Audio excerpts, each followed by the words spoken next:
Hello and welcome to another edition of Leaders Lounge, where we discuss with various leaders right across Ireland from different industries and sectors how they came to take the role they have today, what lessons they learned along the way, and what their views and impressions are of future leaders and leadership within Ireland.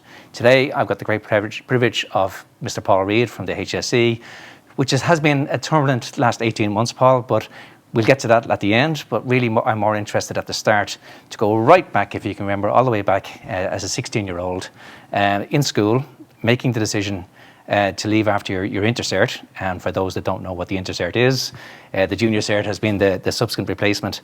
Why did you leave school at 16 and at the intercert? It's a question that still boggles me now to this day, Mick, but I was enjoying school. I liked school and I was very good at school. I'm very proud of my nine honours in that intercert, but that was really a circumstance of family, and we pretty working class family, as many people were growing up in Finglas West. I was the youngest of six. Only one person in the family of six had gone on to do a leaving cert, and pretty much everybody had left after intercert, etc. So it was kind of it was not normal to go on to do a leaving cert. In fact, in my class back in Patrician Brothers in Finglas West, fewer went on to do a leaving cert. In fact, of the whole class, one person went on to college, right. Which was so difficult family circumstances, working class, time to go to work. And apprenticeships, was that always on the cards, or was that something that basically you fell into, or did you kind of always had an idea that where you wanted to go from a career viewpoint? No, maybe just two things to clarify. I didn't actually do an apprenticeship. Okay. So when I left at 16, I did 2 years of working in different companies before I joined the P&T, as it was at the time. So I worked for firstly a company called Telerents, if anybody remembers when you used to rent your television. That was one of the companies, and an American company in Finglas as well. But I took up the job in the Department of Post and Telegraphs, as it was at the time in 1982, as a trainee installer. So it was a kind of trainee grade, a technical grade going through, but just glad to get into a big, as it was, state organisation, and to try to progress within that. So no, there were no single decision to take up the role, but ultimately glad to get into a big organisation. And what was it like then as an 18-year-old, I suppose, first time out joining such a large organisation, as you said, a state organisation, a job for life, as it would have been seen back then? Did you have a kind of a career progression inside that you were going to grow within the firm, or were you just, again, happy to start and see where it brought you rather than you bringing it? Yeah, well, it's interesting. There was never this big passion for growing through the management grades, certainly. I mean, I did have a very strong, and still do have a very strong social conscience. I think anybody growing up in working class areas would have and does have.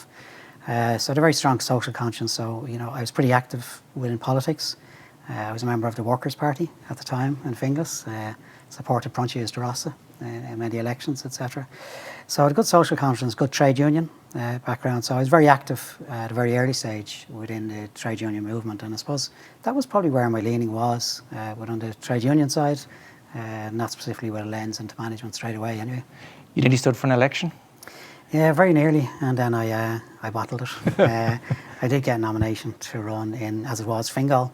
Ironically enough, where I became Chief Executive of Fingal County Council many years later, but I did get a nomination from the party at that stage. And look, I was, I think I was 21 at the time, married with a mortgage, and a young child on the way, and I just didn't feel I had the time to give it, and it wasn't appropriate. So, but yeah, and it's amazing how you take different courses. Absolutely. Yeah. So as your career progressed then within the P&T, and of course the P&T then became Telecom Éireann, and subsequently has had a number of different iterations on the way to end up as Air today. What was the light bulb moment in relation to going back and further education? What was that trigger point? Yeah, well, thankfully the P&T, as it was at the time, and then as you say, Telecom Éireann and Aircom, they were very supportive of people taking up further education and roles and that. So, you know, they certainly were very supportive when I put my name forward. I'm not quite sure, because I was a very active trade union representative causing them trouble. But, you know, it did sponsor in the National College of Industrial Relations at the time, as it was in Ranelagh, a degree programme over 5 years. It was a pretty tough programme at the time. You know, the first year was 4 nights a week, second year was 3 nights a week, and then 2 nights a week for the following 3 years. So it was pretty intense at night time, you know, studying while working. But it was a massive learning for me, and it was the right time to go back to education. Good knowledge of working in a big organisation, good knowledge of working with people, and a good social context, and a good, I think, evolving and learning business context as well. Do you think, looking back though, was that in your DNA that you wanted that, or was that some people that you, in the organisation, you had a mentor, you had somebody that took you under the wing? What was it that drove you towards that, rather than kind of being just moving along in the organisation and being happy with your lot, if you want to put it that way? Yeah, at different stages I have had mentors, but if I look back then, I didn't. And I do often reflect, I did have an innate passion to get on with whatever I was doing. Whether it's when I was playing football, I always was competitive. Probably broke every bone in my body. I'm only 5'4", I was probably smaller then, and I used to think I was 6'3".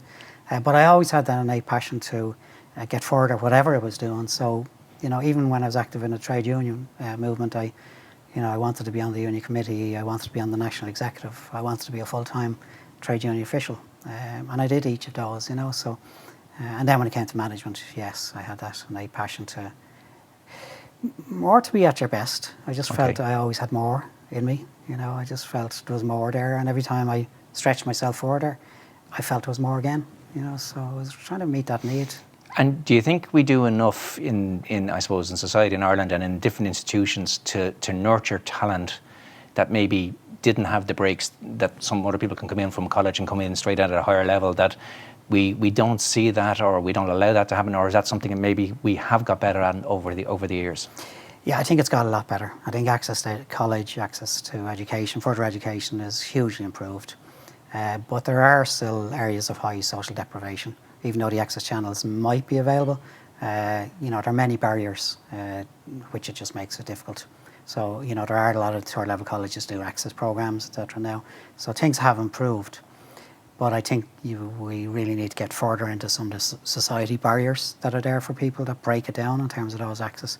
And equally giving people a second chance. I mean, I got a second chance at education, and it's valued. So I think there's somewhere along the line we just have to focus in on areas that really have high social deprivation. And then I suppose we've just completed the Leaving Cert and the race for points as well. And I kind of wonder there as well, how has education and points and university now become kind of the goal, and we've left behind maybe apprenticeships, we've left behind opportunities for school leavers maybe to take an alternative route into various professions, because college may not be for everybody, or kids sometimes want still to learn and go out into the world and then figure out what their career is. Have we pushed too hard on the university side and kind of thought that it's lesser to go through different routes? Well, I think increasingly you can see a policy shift amongst government policymakers over the last 5-7 years. That recognition that skilled workforce is not available for us, and it kind of takes a different hit through economic cycles. And I think we need a steady profile, and we see it in the health service as well, a steady profile of skilled workforce being supported, developed, trained, not just in terms of, as you had said, the access to high level points in college. So I think policy has changed, getting better, but we do need to give that people that second chance, and I'm conscious my two kids are grown up now, 35 and 31, but we did try say to them at the time, don't think you have to get this right first time. I didn't, I never did. I was 33 before, I started really progressing my career, so to a serious extent. So, they don't have to have all the answers at 21 or even 25. I think increasingly younger people do realise that too.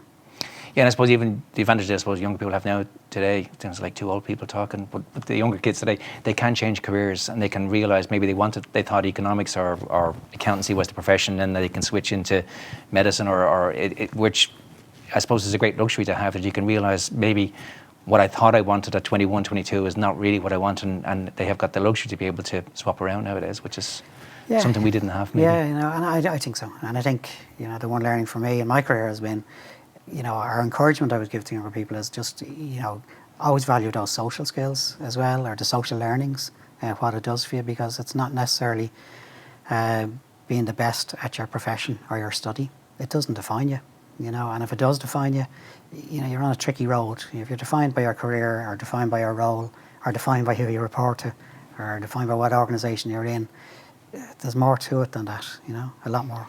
You mentioned playing football and back then as well, and that kind of, I suppose, the work-life balance.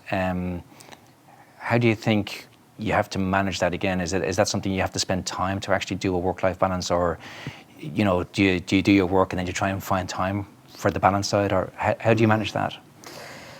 Yeah, probably poorly, I suppose, is the frank answer to that one. But, throughout any job I've been in, I've given it 100%, as we all do. But I do think what works for me is I don't try to say I'm off work now, I'm at home, or, it's not binary. And that can be when I'm away. I can equally deal with something that I need to deal with at work. But I can actually switch off very well as well. I often hear people saying, "Oh, it took me the first week of my holidays to switch off." It doesn't really for me. I can put things in perspective. Okay. I can sleep very well. If I'm going away, a beer in the airport and I'm sorted, I'm tuned out. So I think I have an okay balance of switching on and switching off, but it's been severely tested over the past 18 months. I'm sure it has. So going back then maybe to what was then, it had moved into air. When did you move from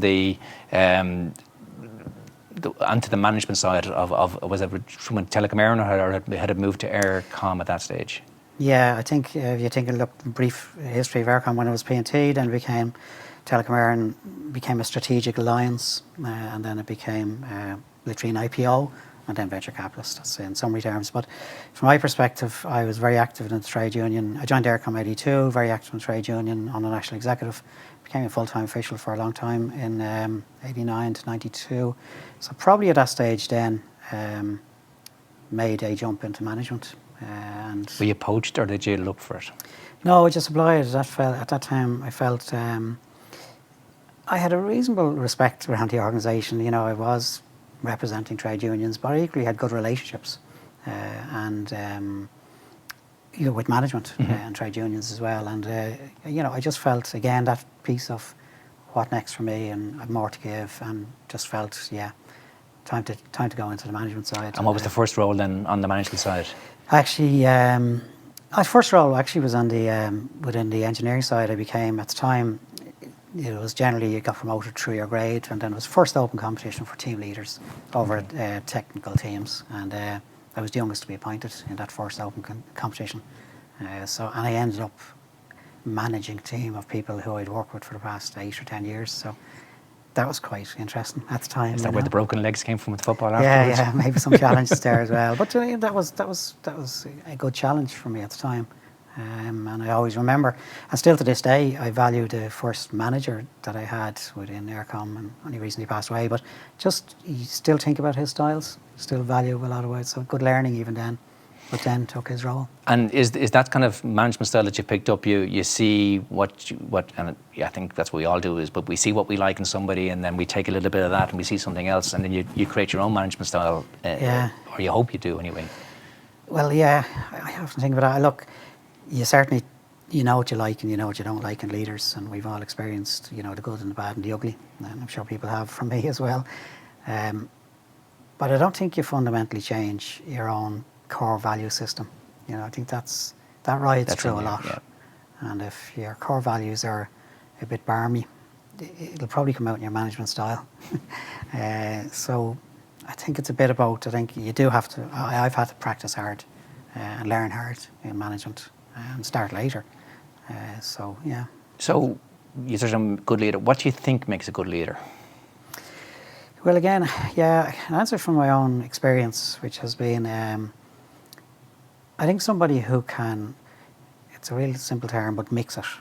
Somebody who can operate at a very engaged level through many stakeholders.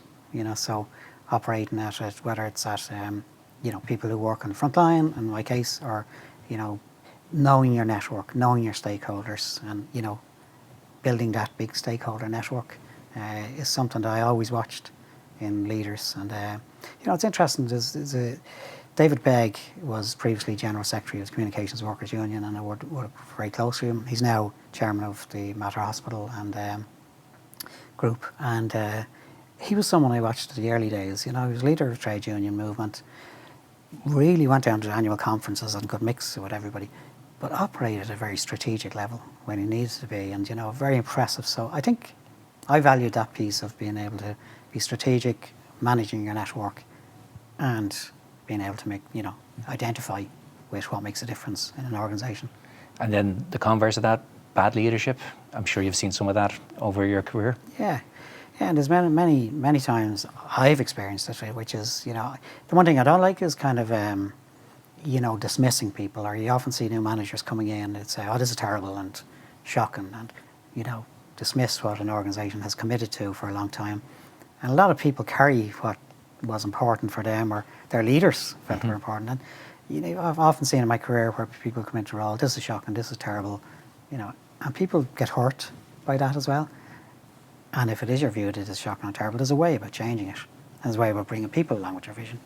So I think, the worst I've seen where people just can't give a vision, give a direction for people, and just try dismiss, And sometimes you need to collapse something and say, or unfreeze it and say, it is wrong. It's fundamentally wrong. But there's a way about going about it. Yeah. And I suppose then during that time where Aircom went through numerous different owners with different, I suppose, short and medium and long-term outlooks, how was that from a management viewpoint within the organisation, trying to, I suppose, convey what was the leadership, the strategic operation in one year, which then maybe flipped 360 in the following year, and you're at the front line having to try and bring people along in that? I have to say it was the best learning of my career and best experience, going through all those different transitions. And if you even just take it back to going from a semi-state body to a strategic alliance with KPN and Telia, so Holland, Dutch experience and Swedish experience, that was fantastic. Just learning different styles and different ways of communicating, and bluntness by some of them, and more sedate by the others, different cultures. That was a fantastic, rich experience, and different technical experience they brought into it. But then, as you walk through the various then going onto an IPO, that was the biggest learning in management and for the workforce. To be able to predict and forecast what was going to happen, to be able to talk to the markets what was going to happen, to be able to say to your workforce, actually, a profit warning is bad for all of us, and here's why we have to be efficient, here's why we have to be effective, and here's why we have to be predictable. So that was a massive jump, and then venture capitalists, various venture capitalists that owned Aircom over the years, exactly as you describe. We are here for the long term. Yeah, okay. Long term in their world. Yeah, so being able to manage that, but equally, and I had a role and a duty and an obligation as a director of networks at the time to bring the workforce through each of those strategies and difficult times, and a shareholder's a shareholder. If you don't like it, you go, but they're shareholders. How important do you think transparency and communication is in that change culture, where you're not saying you're flipping and flopping, but the direction is maybe changing, and I'm not saying you don't know where it's going, but ultimately you're delivering the message that you're getting, and you're caught in the middle, maybe. Yeah. Look, to be honest, there are times where I found it really tough, and certainly at one point in the whole transition of Aircom, the ESOT owned 35%, the Employee Share Ownership Trust owned 35% of the organisation. I was a director of the ESOT, but I was a nominated director of the ESOT, but I was also a director of the organisation, and I was networks, an executive director. And that was challenging because you had a role and obligation to protect that shareholding, and you had a functional role to drive value for the shareholders overall. So that was a challenging role, and then competing forces between the ESOT interests and some of the venture capitalist owners' interests, and they were tough board meetings. They were, that's when I grew an extra layer of steel, I can tell you. But yeah, they were challenging times, because looking back, challenging times, did you enjoy them more? I mean, I'd say the stress levels at various times must have been intense, to say the least. But did you get satisfaction when it came to the end? You kind of look back and say, I'm happy over that period of time that I made a difference. I honestly loved my whole career in Aircom to the day I left. And the day I left was the right time to leave. And I left in good spirits. With everybody, and it was the right time. I think it was the 6th change of governance in my term as director, and I just, I had to move on. It was, I had just lost the passion to do it again. Okay. But very amicable and a good leaving. Support for myself in terms of exit, But no, I never look back, or ever genuinely look back. Never look back in any role I've been in. With you know, obviously some regrets you didn't do something, but that one on overall. The overall experience for me was massively positive. Took a short period then with Troker. Was that just when you were finding what you really wanted to do before you then taking on the role with the department, and I suppose moving straight back into the civil service? Was that again a complete shift back into culturally? Troker was something I never thought of, and it just came along, an offer to go in and work with the director of Troker, Justin Kilcullen at the time, and the board around their strategy, and it was the best thing I've done in my career. Okay. It was just a complete year or so of experiencing developing countries, experiencing cultures of government as well that were not democratic governments. Yep.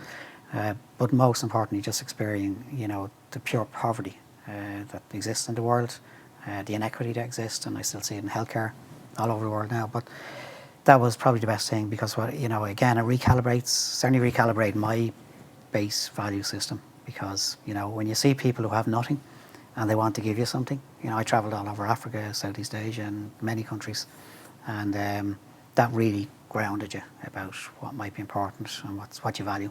So yeah, it was a period of time, and I think the organisation would say I added a lot of value down, because we were looking at from a kind of an organisation perspective. They were in 33 countries. Their funding streams had collapsed during the economic crisis, and we kind of came back collectively with a report to the board to say, look, focus in a fewer countries and make a bigger impact, which sounds great in a private organisation, but you talk about withdrawing from a village in Ethiopia or somewhere else. It's very tough when they've been there for 20 years. Yeah. So I found the whole experience fantastic at a personal level. I can understand that, and I suppose that it was right bang in the financial crisis of 2009, 2010, and you then, from a career viewpoint, went into the department, and you were given the easy role of trying to formulate the Haddington Road Agreement. That must have been, at the start of it, such a daunting challenge. I mean, where do you even start? What was how do you kind of get your head around, how am I going to take this big beast and make this manageable? Yeah. Take the elephant in chunks, I think that's the answer. But I always remember my first day, very briefly, which relates to that challenge, was I was really looking forward to going in. It was a change management role. It was all about reform, working with the other departments and sectors, and really excited, and came back from Uganda with Troker. I took up the job, and I met Brendan Howland, the minister at the time, my first day, and really looking. He said, "Are you looking forward?" "Yeah, really looking forward." And he said, "Yeah." I said, "Look," he said, "it's very simple for me." He said, "I need you to find €2 billion in savings for the state." And I'm looking at someone else, and did he say billion or a million? I said, "I need to see, and in essence, that's what we have to do, collectively." And very simple terms, how do you break that up? Well, it was $1 billion of pay and $1 billion of non-pay. It couldn't be off services the state provided, so. The $1 billion of non-pay was largely through, efficiency in procurement and establishment of the Office of Government Procurement.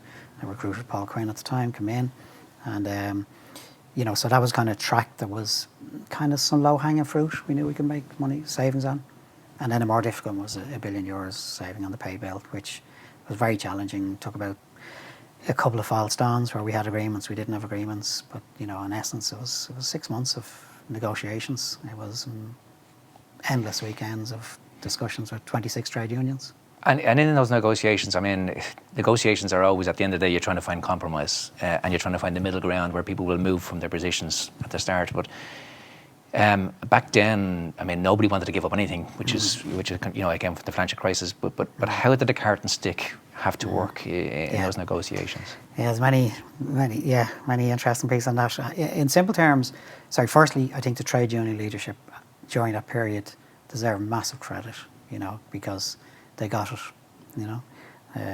So we spent about 6 weeks just explaining the economic context, where every department level, where it was at in terms of their funding and their costs, etc.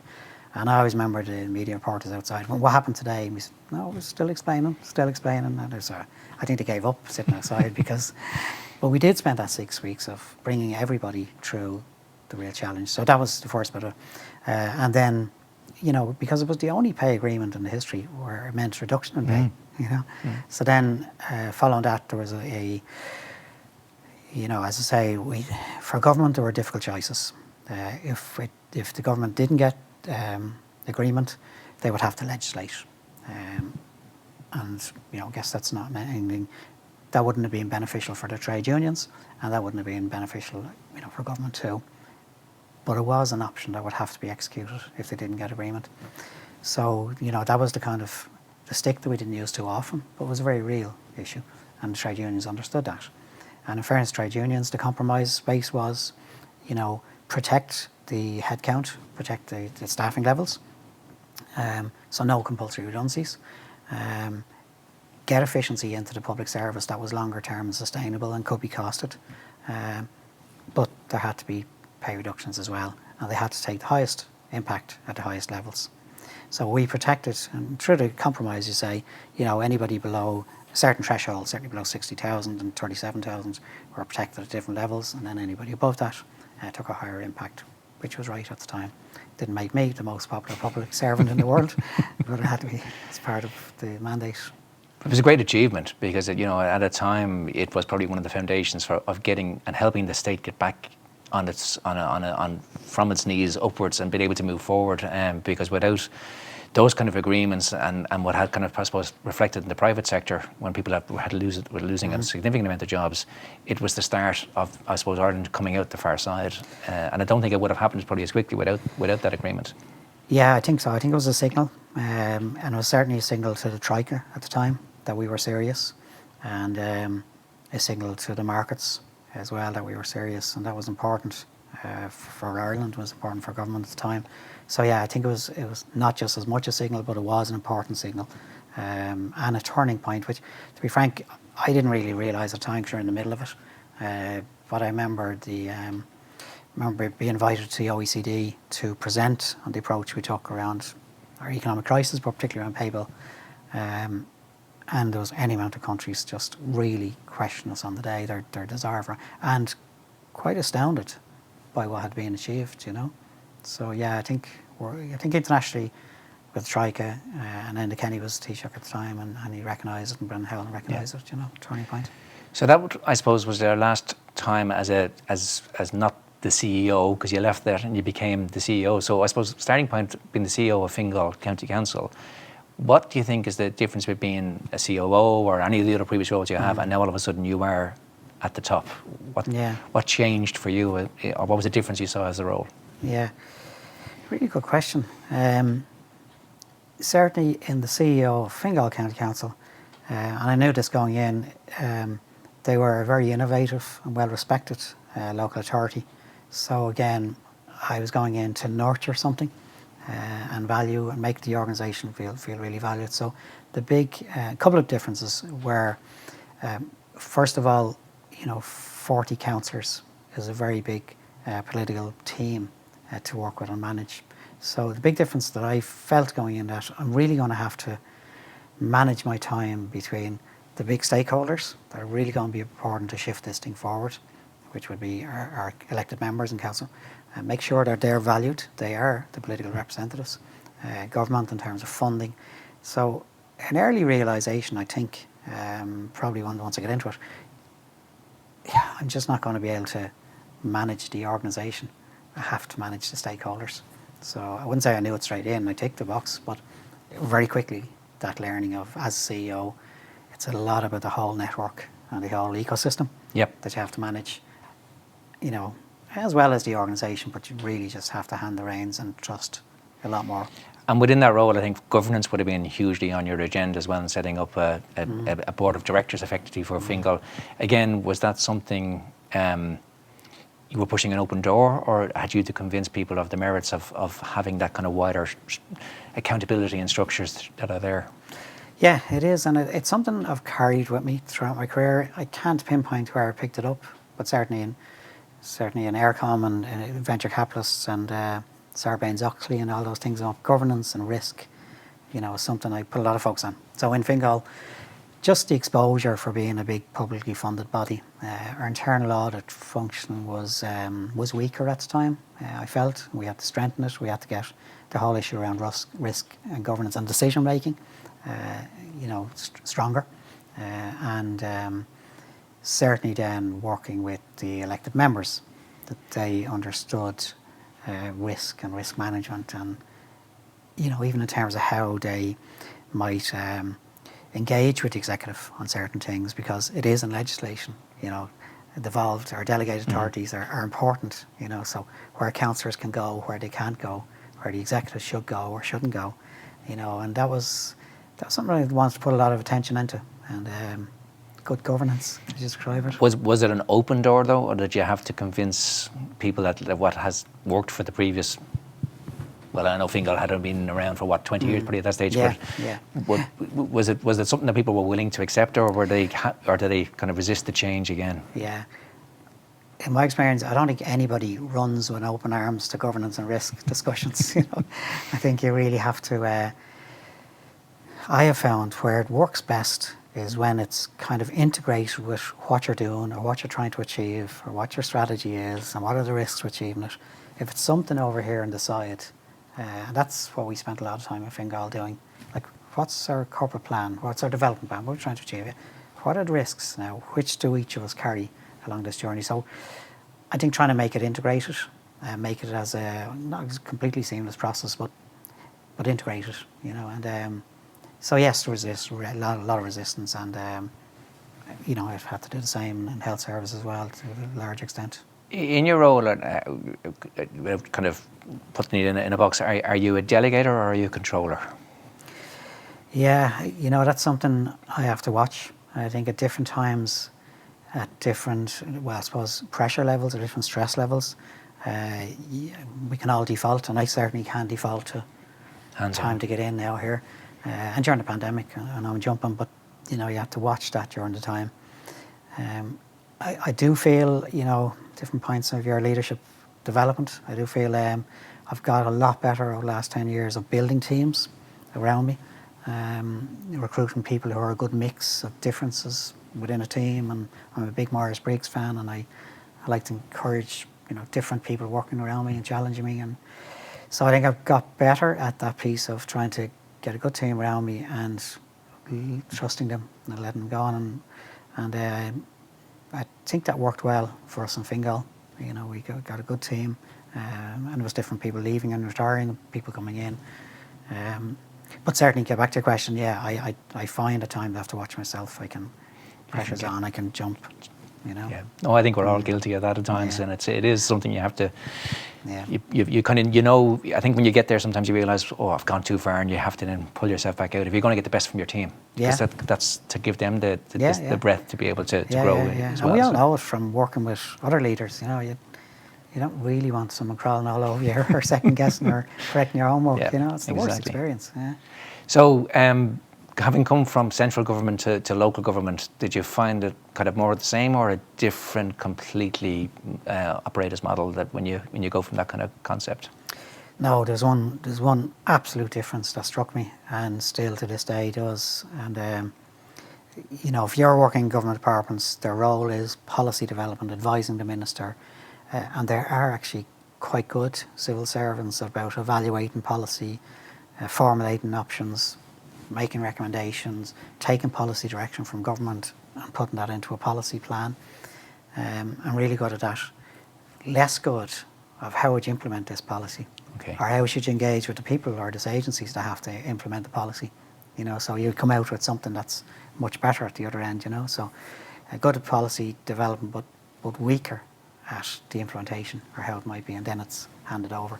And then when I went to local government, they're just doers. Local government just go do, fix, plan, build, reconstruct. Real fixers, real doers, real operators. But getting back to your governance risk, maybe not always assessing.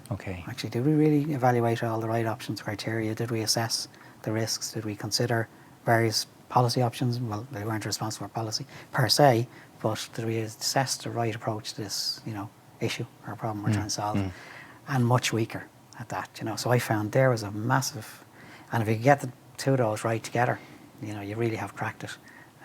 And it's something since of, the UK will have the same challenge as well. I think public administrations have that challenge of trying to get that DNA of implementation, with them. So yeah, I still do find, even with the health service and Department of Health, I find now, certain bodies are implementers and doers, and certain policies are thinkers, but they have to work together. Yeah, absolutely. So you've had a cushy number out in Fingal and decided, well, where can I go next? And then the HSE comes on the horizon.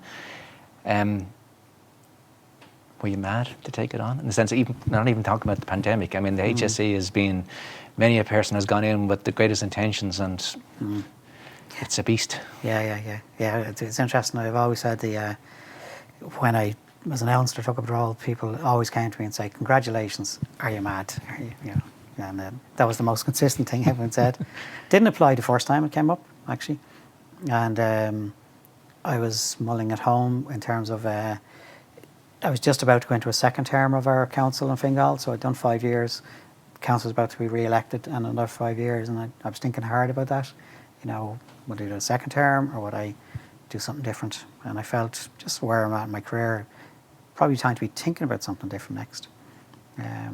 This role came up, didn't apply the first time, as I said, did apply the second time, and obviously successful in it. But no, I felt I'd known a bit about health from my deeper days, obviously. In Fingal days, you'd have a lot of connections with health systems. I recently chaired the high-level task force on young mental health with Helen McEntee, the Minister Helen McEntee, and began to get a bit of a graw for, I didn't have it throughout my career for health systems, but began to get a connection with it. And what greater public service role can you make a difference in? And I do make that contrast in my career. That's probably what made me jump. I've 30 years in the private sector now, and I've 10 years in the public service. I wasn't going back to the private sector. That was my decision. Whatever happened. That's the direction. Yeah. And so then, what do you do in the public service? Where's the best challenge? And then in the public sector, when you go into such an organisation like the HSE, did you kind of strategically think, a bit like on the Haddington Road, there are low-hanging fruit here, and then I've got to have a medium and long-term plan, or were you kind of going in with a view of this is a 5 to 10 year, and a lot of the changes I might make, I might not see the benefit at the end of it. What was your kind of approach on that front? Well, at two levels, there were a couple of things that helped me.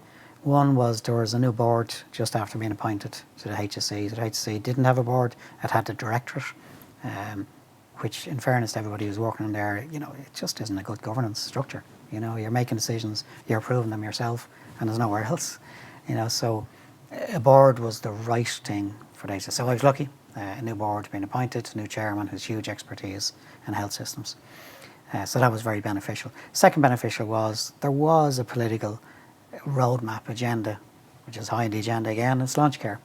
So kind of, if you like, the policy strategy formulation was there, a new board being in place to work with me, and I had a couple of things in my mind. So I've signed a 5-year contract, and I wanted to do things that would benefit, in my 5-year term for the public and patients, but equally be strategic and setting a roadmap for the future. So thankfully, Launch Care was that roadmap. What I had to look at then was, a big policy roadmap was set. I had to look then at just the organisation itself and how, in the immediate term, we just make things better. Mm-hmm. So 1 year you're swimming along, thinking, I know exactly where I want to go and what I want to do, and then the pandemic hits. What was the first, I suppose, from a viewpoint, was it crisis management? Let's figure this out. Was it more kind of let's take each day that comes? When it started to happen, and the information was coming from Italy and those pictures that we can still, I remember last late January into February. When did kind of the moment kind of go, wow, this could be all consuming? Yeah, that's great. You're right. I had 8 months of trying to get the finances in shape and build relationships with government, build relationships with our stakeholders. That was the primary objective I had set with the board for our first year. And we were making good progress. It was the first year we ever came in on budget with not seeking a massive supplementary. But But then, certainly, as you're right, then that was into January 2020, and we were watching what was happening in China. We were on calls, building up, no great sense even at WHO then that this was a global pandemic. So everybody watching with interest. Certainly as it went in towards the third week in January, and I think the first case arrived in Paris and Bordeaux from international flights on the weekend of 27th of January. And then we knew this was in Europe, and we convened a crisis management team crisis management team that day. And so then it built up. But certainly from then it built very quickly, as we all know, watching the scenes in Bergamo, and we had our clinical teams onto hospitals over there, and it was just awful to listen to what was happening. So, So I wasn't aware. So the HSE went out to see what was happening in locations? No, we were on calls, clinical calls. We were on Okay. calls to, in the early days, we were on calls to Wuhan province. Okay. I chaired a call with the Chinese ambassador, set it up for us, and they were talking to us about the respiratory conditions that people were having, and it was quite daunting. And certainly our clinical teams and then had calls in Italy and Germany around what they were seeing in the acute hospital systems. And, careful how I say this, but, sometimes it can quickly be forgotten what context we were dealing with at that time, what our clinical teams were hearing, what we were seeing, what the public were seeing. And, it was a scary time. For the public, it was a scary time for ourselves. It was a scary time for our staff. And how did you even start to formulate? I mean, you've got internal and external stakeholders in the sense of informing the public of what was potentially coming down the line. Internally within the organisation, prepping everybody, both, I suppose, mentally for what was coming down, and then also infrastructure-wise, respirators, PPE, things like that. Where do you start? And the one thing that struck me then, and still does strike now, is you couldn't get scale on this thing. We were looking at a PPE spend of 15 million euros a year. And, how much does it need to be? Is it 30 million? Is it 70 million? And the CFO sitting with me, and we're all trying to work this out. And look at what it was. It was nearly $1 billion of spend. Ventilators. Many ventilators do we have in stock? We have about 700. How many do we need? And all modelling would say you need 3,000 quickly. And the scale was just out of the water, So that's the thing I remember at the time, and trying to say, well, you just can't do that. The market couldn't do it. So you had to try. Get back to your question. For me, we had a crisis management team, which was around, and I chair it. We actually had our crisis management team this morning. We still meet every week. We were meeting 5 times a week then. But the scale was one thing that jumped out, and secondly, very quickly for me and a lot of senior leadership team, a quick realisation, we had to spend a lot of time with stakeholders, and that included government, Taoiseach ministers, Taoiseach, opposition party leaders, opposition spokesperson. We had to brief regularly. Our board, obviously, many meetings every week, calls. So we realised, look, we are going to be absorbed a lot, and just bringing the public with us, working with the department, working with communications. But we can't lose sight. This is about people's health, and we have to give direction. We have to give clinical direction. So it's that kind of balance that we said earlier on about me realising my role had to be a lot of this, but you had to support the organisation, and you had to give them, you had to give them support throughout it. Because It must have been different as well in the sense of, so many work practices had to change overnight. I'm guessing you didn't need to convince people and stakeholders to change. Everybody put the green jersey on. But I think people's ability just to recognise the roadblock was thrown out the door. That must have been, I suppose, give you great pride in an organisation that would happen, that people wouldn't kind of say, well, before I want to know what's in it for me. No, and it's exactly as you described, so I won't describe it any better. That's the way it was, and that's the way it was throughout. And there were many learnings for us at the centre of the HSE as well, because in my first 8 months, my thesis was, we're not connected strongly enough to the services. We are a big corporate overhead, oversight, where we add in value, how do we free up the services better, but give that oversight that we have to have. So in there, we learned so much ourselves. We learned give direction and say, here's the 3 priority things, or here's 10 priority, go do. And the services went and did, and government supported us with funding to do. And it was like an inspiring time, pressurised time, but an inspiring time to see the innovation, the clinical innovation, the medical innovation, but just the whole process innovation, just unleash all across the services, all across the country. Things that we know are still big issues here for the hospital system, working with the community system. We knew the way to relieve the pressure on the hospitals was not in the hospitals. We just had so much capacity. We knew we had to do things outside of the hospitals different in our services. And scale, getting back to scale, we had at the time about 10,500 beds in the public health system. We guesstimated we would need to double it, and we got to nearly 7,000 by various different temporary hospital systems and arrangements. But their scale, it's hard to get your head around. And Are there things that we'll keep from what we've learned in COVID, in the sense of work practices, or the way we do things, or the way we innovation that came out? I suppose that's the challenge post-pandemic, isn't it? To keep the good stuff. And yeah, well, I think in Ireland, an Irish public service level, what really inspired me at the time was, I remember the first meeting, it was a very tight meeting Taoiseach chaired, and I was at it, and the head of the Defence Forces, Mark Mellett, Chief of Staff of the Defence Forces, the Garda Commissioner Drew Harris was there, and I was setting out some of this scale, and we broke and the meeting finished, and Drew Harris came over to me and he said, look, you can have Temple Moore. I'm going to graduate all the guards, and you can have it as a trainee, as a hospital, step-down hospital. Like, just in the room, like that. Mark Mellett, Chief of Staff, came over to me and said, you have our Defence Forces at your call. You tell me what you need and you have them for anything. And that was just, for me, kind of, here's the whole public system working really well, and government departments making decisions that they had to do.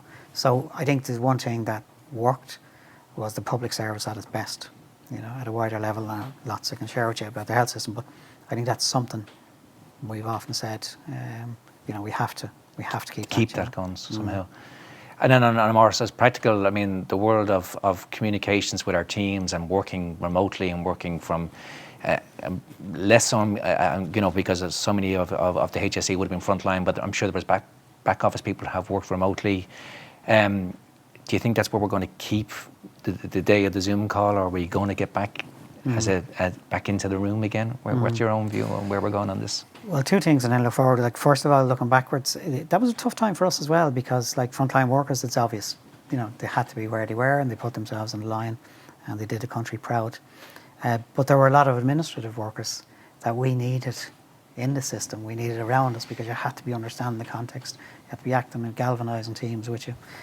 So, we had pressure points too, where people want to be working at home, but we needed them in, and still do. So a very real issue for us now today. I guess looking forward, these are really big policy issues, I think, for government. What kind of society do we want? What kind of urban centres do we want? The value that business and enterprise brings to society, brings to urban centres, brings to rural Ireland. I think, and working in the city centre, obviously where I do now, there's something about the heart of it is hurt, and it's the workforce just aren't there to the same extent. So that impacts on society as well. So I think big policy decisions for government, I know, and we all like the remote working and the aspects and the value it brings back to society. Big calls. It is, and I think if you go back to maybe to something you said right at the start, the DNA of the individual when they walk into organisations and being able to meet people and interact with people and learn about the people that you work with and build a trust and relationship. I think that's one thing Zoom doesn't do, and while that mechanism is very good operationally, it does take away an element of being able to meet friends, create new friendships, and create a value and I suppose a culture in an organisation that if everybody just works for an organisation at home on a computer, well then they can work for nearly any organisation. So I think that's another challenge that's part of the downside of Zoom.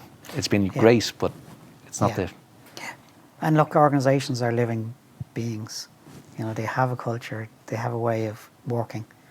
And it's not just by everybody being remote, you know. So, look, I think the classic thing is say, let's get the best of all. We have to, but, you know, there's judgment calls to be made along the way. What's right for the enterprise, obviously, because that's in the private enterprise shareholders. What's right for government, what's right for society. You know, I think we need to have a lens looking out over a longer period, not just for this year. You know, I think there are big policy issues. I'm not trying to call the end of the pandemic, because we're not, and we're going to be living with this for years to come. But when do you see normality returning to the HSE, in the sense of trying to go back to that business as usual, that BAU, and moving out of the crisis management? Do you see it in this calendar year, or do you think it'll be just something that'll just have to be wait and see? I think at a wider society level, we're in what we describe as a transitionary phase now.